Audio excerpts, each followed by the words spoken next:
different each time. What the fuck, you know? I don't try to do The anything same different. bullshit that we do every time. You know? Welcome. We are Try live. something different. Oh shit! Welcome to the only video on YouTube for the next 2 weeks that won't have Avengers Endgame spoilers. We are going to talk about something totally different. Beefloaf, this is your question, so why don't you get down and tell us what we're talking about? My sock summer. Treasy was talking nerdy shit that I knew nothing about. Right? Okay, I'll move it along. We're on YouTube. Anyway, the topic for today. When I was dreaming up the outline for the whole podcast, I realized that one Fernando Rodney had tied a major league record for most appearances, pitching appearances, with Cy Young, 906 appearances. And another guy who's been in the major league for a long time, CC Sabathia, Big guy. 6 strikeouts short of 3,000 strikeouts. These are 2 sick milestones that no one seems to be talking about. I saw a little bit on Twitter, whatever, but there's been no sort of celebrating these milestones for these guys. Right. So I looked back at their careers and I realized they debuted in 2001 and 2002 respectively. So what I wanted to do was go around the group and talk about shit from 2001 and 2002 in any way we wanted to do it. Movie, film, sports, personal stuff, whatever the fuck we wanted to do. So I was thinking we start My Sock Summer, All right. since he's the oldest. And we'll go around, we'll flip around and talk about 2001 and 2002. So 2001, pretty awful year.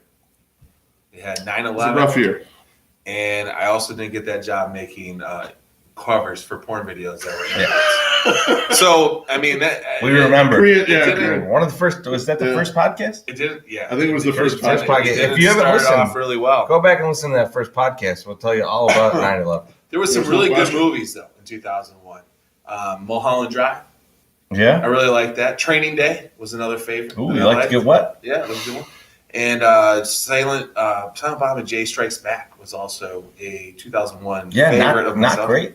I liked great, it. but I like it. Two other sick movies that I love 2001, Ocean's 11 Yeah. Oh, wow. and Royal Tenenbaums, Oh, which yeah. is Well, a that's how I was fantastic into that movie. one. Love that movie. Good I ones. never really got into it. Really? No. Okay. Not my Weird. It's not my kind of weird speed. humor. It's kind of a weird humor. 2001 also local Chicago Naperville favorites Lucky Boys Confusion Awful. released their first record on Elektra, which was pretty awful. I didn't care much for it because it was a lot of the same songs they had in the previous 2 albums, but then they just redid it for a major record.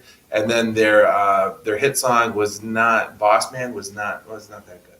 I didn't care much for that. But Saves the Day released Say What You Are, which was a really good record. At Your Funeral was the hit off that. Oh. That was a big thing.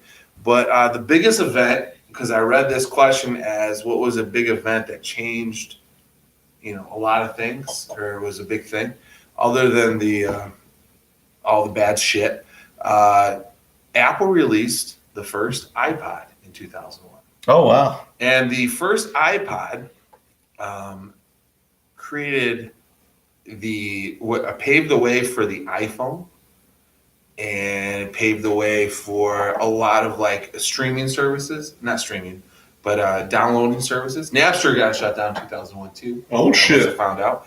One But of the originals. Apple killed the fucking CD that year in 2001. Yeah, that's the end. That's Because the beginning of the end right there. Nobody Yeah. was that killed the whole CD industry. I know you can still buy them, but that basically shut it down. And the CD companies, in their moment of brilliance, was like, "Hey, we're going to start losing money, so let's make our product more expensive now than it was before, because that's how we'll make our money back." Yeah, which nobody did. Right. So 2001 definitely iPhone was my biggest thing that I saw that just changed everything. Yeah, that is a pretty big event. It's- I Or didn't iPod. iPod. Yeah, Yeah, I had no clue, but Yeah. that sort of busted the doors open for It all did. that shit, all that sort of Beefloaf, what do you stuff. got? 2001, a couple albums that you missed, huge albums. Jay-Z's Blueprint, and then the White Stripes, White Blood Cells was a Yeah, I was monster gonna talk about album. that. Like you and I went and saw the White Stripes.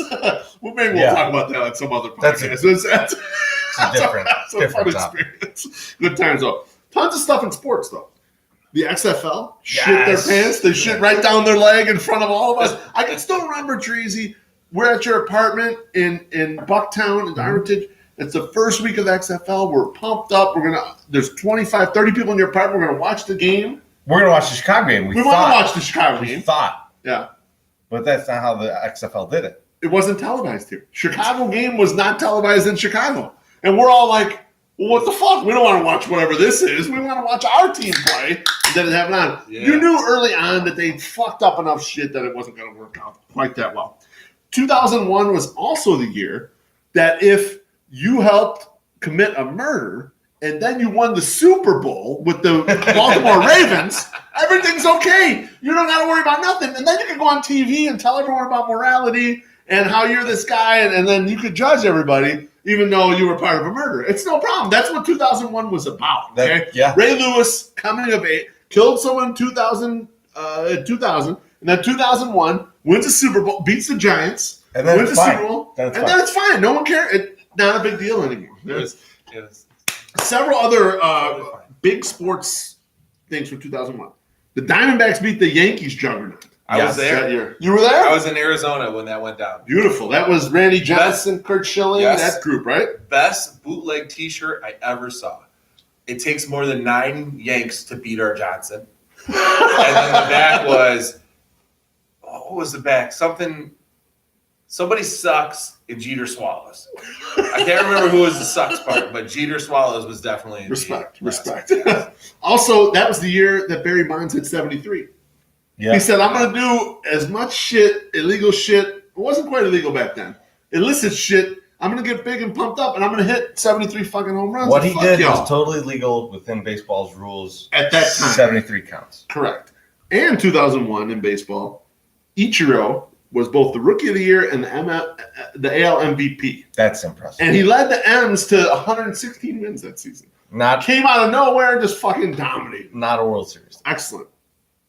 Moving on from 2001, which we had tons of cool shit. 2002 was the year that I got married. Woo. My favorite movie from 2002, which the first time I ever watched it, I watched it with my father-in-law, and let's just say that politically we won't see eye to eye, was 25th Hour. Okay. Spike Lee joint. That's a good film. That's a good flick. Very good film. Great albums from that year. My personal. Wait. Can I just on 25th Hour? Joe, jump in. Yeah. Just to give a reference of like all the people that are like, oh, this R. Kelly guy, he's the worst. Now, in this movie, Yes. in 2002, 2002. Barry Pepper's talking to Philip Seymour Hoffman, That's correct. and Philip Seymour Hoffman, who is a teacher He's a high school teacher. in this movie, is confessing to him about how he just hooked up with one of his students who's like 16. Yeah. Barry Pepper calls Philip Seymour Hoffman R. Kelly. He fucking calls him out as R. Kelly. And now, 17 years later, people are like, can you believe this R. Kelly stuff? This is shocking. Why, yes, I can. You shouldn't be shocked. We knew about this. Sure. I'm pretty sure that movie was up for an Oscar. People saw it. 2002. And people got that joke. A couple of monster albums. Eminem Show Yeah. and Songs for the Deaf by Queens of the Stone Age. I might have guessed you might have brought that up or not, or you're a big fan of that record. It's going to be mentioned. In sports, the one thing that caught my eye in 2002 was I could not remember that the Maryland Terrapins won the NCAA championship. Not only did they win the NCAA championship, they fucking housed everyone on the way to the title. The closest loss was 8 points in the entire tournament. Can you even name who their best player was? Terrapins. You guys, you have no clue, dude. You have no Joe clue. Smith? Marcus Camby. Juan Dixon was the Juan most Juan outstanding Dixon, player of the yeah. tournament. When I looked it up, I'm like, Juan Dixon? I'm like, I kind of remember Juan Dixon. I don't remember Maryland crushing everyone on the way to the title in 2002, but in fact, they did. Crazy. How about you, impressive. baby? So, I don't know if if you guys are music fans or not, but like, I'm a big rock guy, big metal guy, and the late '90s were kind of an empty period in rock music. Like, Is that like the new metal? yeah, new metal's It kind of was. big at that point. Yeah, so, right? Lot of But Disturbed. that is Yeah. new metal's a very, very much to me a subgenre, right? Like where it's not popular on the radio, right? Sure. Like in the late '90s, rock and roll kind of got replaced across the board on the radio. And in the early 2000s, it made a comeback. And it's a lot of, the Foo Fighters putting out some albums that are going to build up. But it was a lot of bands that were more indie, right? So like bands like The Strokes, The Vines, Mhm. Fugazi put out an album around that time. There was who else was there was Stereophonics, Wilco. Those types of bands were like putting stuff out. Fucking welcome. But you mentioned the album that I really feel like kind of brought hard rock back into the scene, which was there was kind of a big stoner movement around that time. And I'm a huge fan of doom metal and stoner rock. But that shit has never been mainstream, right? Like as much as I love Sleep, you don't know who No one's Sleep heard of is, it. That's like, right? heard of this. 80% of people watching this probably like, who the fuck is Sleep? You should check them out, but like you probably are not familiar with them. I know Snot. And so, you're selling one of my Caius shirts right now. It's sold. But It's gone. Caius was a big deal in the stoner rock and doom stuff. But what came out of Caius was Queens of the Stone Age. So Josh Homme, Nick Oliveri came out of Caius, formed Queens of the Stone Age, and their first album is awesome. The second album is incredible, but it's the third album, Songs for the Deaf, where you get Mark Lanigan from Screaming Trees comes in and does a bunch of vocals, and the drums are Dave Grohl. And this album really propelled a lot of rock music back into the scene. They had hits off of that album. Hits off of an album that 2 years ago would be just totally dismissed. So that was an important album to come out and really change the scope of what popular music was at that time.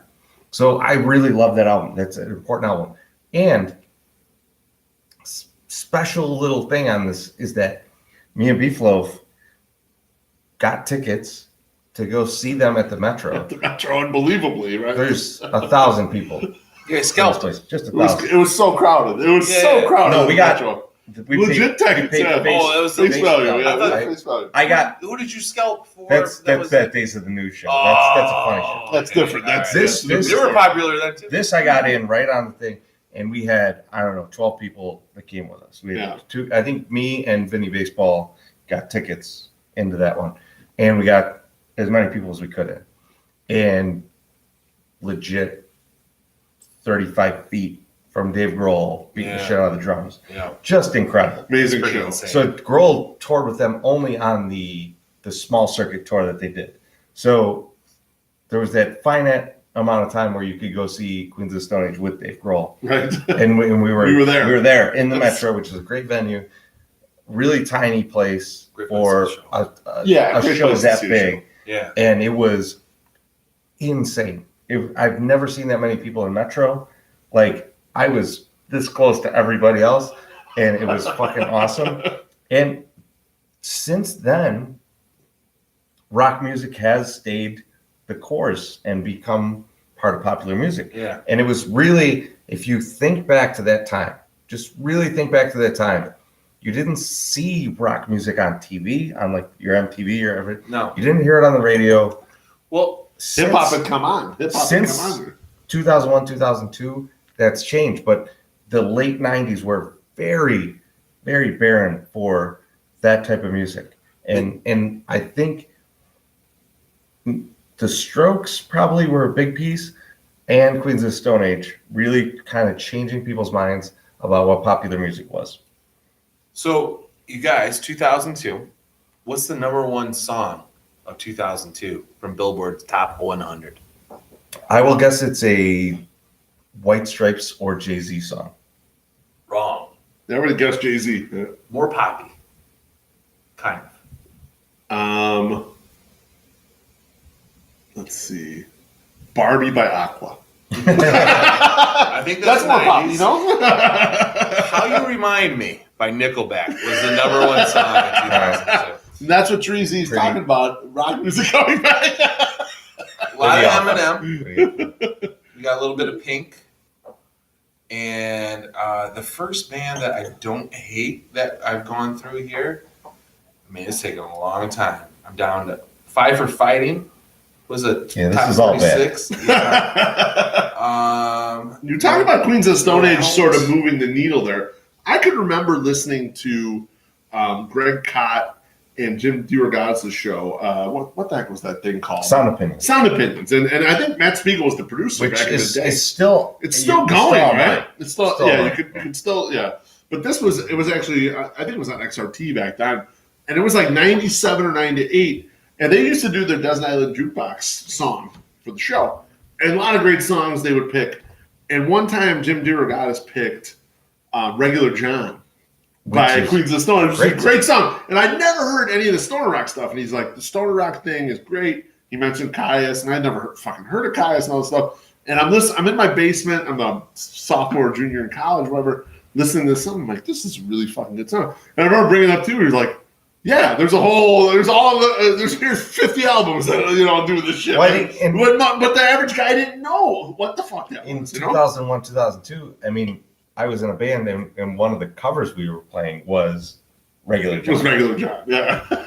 Not to mention a Fu Manchu cover too. So I mean, like those. If you haven't listened to Fu Manchu, that is something that you should definitely get into, especially if you're a punk or stoner guy. That's right in the middle there. Why not both? Yeah, our guy who comes and sits with us, he would love it. There's no question. All No right, question. I think that's it for tonight. We're We'll all see you this weekend. very annihilated. We're gonna sign off, and we will see you at the games this weekend. See you. Peace.